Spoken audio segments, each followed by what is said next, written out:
The Hamas attack on Israel and its repercussions have the potential to impact oil exports from key Middle Eastern producers, in particular Iran and Saudi Arabia. In 2018, the Trump administration withdrew from the so-called Iran nuclear deal and reimposed all U.S. sanctions. This led to a sharp decline in Iranian oil exports, since the U.S. introduced secondary sanctions targeting also non-U.S. entities purchasing or transporting Iranian oil. For instance, in 2019, subsidiaries of the state-owned Chinese tanker giant COSCO were hit by sanctions after transporting Iranian oil. However, these were lifted a few months later as part of U.S.-China trade war de-escalation. Since 2021, Iranian oil exports have steadily increased. Almost all of this oil is exported to China via shadow fleet tankers, or as relabeled as Malaysian oil. Some Iranian oil also goes to Syria and Venezuela. Since the secondary sanctions on Chinese tankers in 2019, the U.S. has taken a softer approach to sanction enforcement.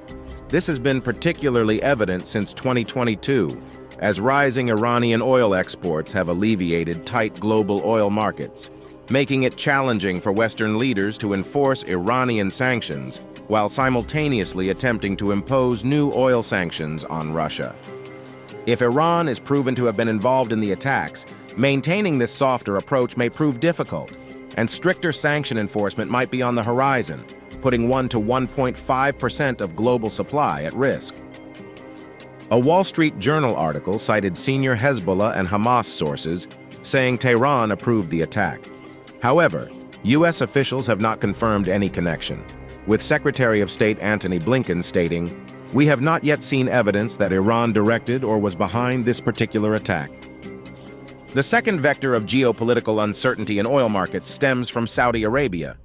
The Biden administration is currently trying to broker a deal with Riyadh to normalize ties with Israel. The U.S.-Israel-Saudi deal is set to include several components, such as a U.S.-Saudi defense pact, a nuclear power program, and weapons sales. On their part, Saudi Arabia has offered to boost oil output to calm prices. Some speculate that one of Hamas's motives behind the attack was to disrupt this process.